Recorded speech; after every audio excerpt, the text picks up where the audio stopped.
ভারতের কলকাতায় ভারতীয় জনতা পার্টির ধর্নামঞ্চ থেকে আলো নিভিয়ে মোমবাতি জেলে রাত ও রাস্তা দখল।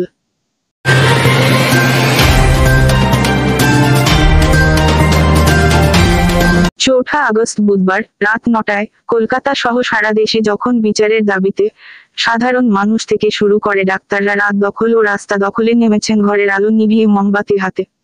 অন্যদিকে ভারতীয় জনতা পার্টির মেট্রো চ্যানেলের সামনে যে ধর্নামঞ্চ চলছিল সেখান থেকে তারা ডাক দিলেন একইভাবে রাত দখল ও রাস্তা দখলের, মুখ্যমন্ত্রীর পদত্যাগের দাবিতে এবং বিনীত গোয়েলের অপসারণ চাই, অভয়ার দোষীদের শাস্তির চাই। এই দাবিকে সামনে রেখে ভারতীয় জনতা পার্টির তরফ থেকে ১ ঘন্টা মঞ্চ অন্ধকার করে ধর্মতলা ডোরিনা ক্রসিং এর মাঝখানে জাতীয় পতাকা হাতে নিয়ে এবং প্রদীপ মোমবাতি ও মশাল জেলে তারা প্রতিবাদ করলেন, একটাই দাবি, জাস্টিস ফর আরজি কর।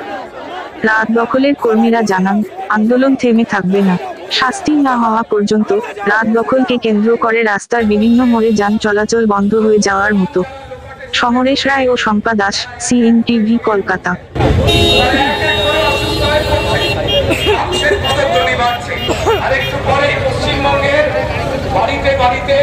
বিদ্যুৎ অফ হবে আর চলবে প্রদীপ, এটাই সঠিক সময়। আর সেই সময়কেই নিশান করে ইক্তিবারের কবিতা সময়, ছোট্ট কবিতা।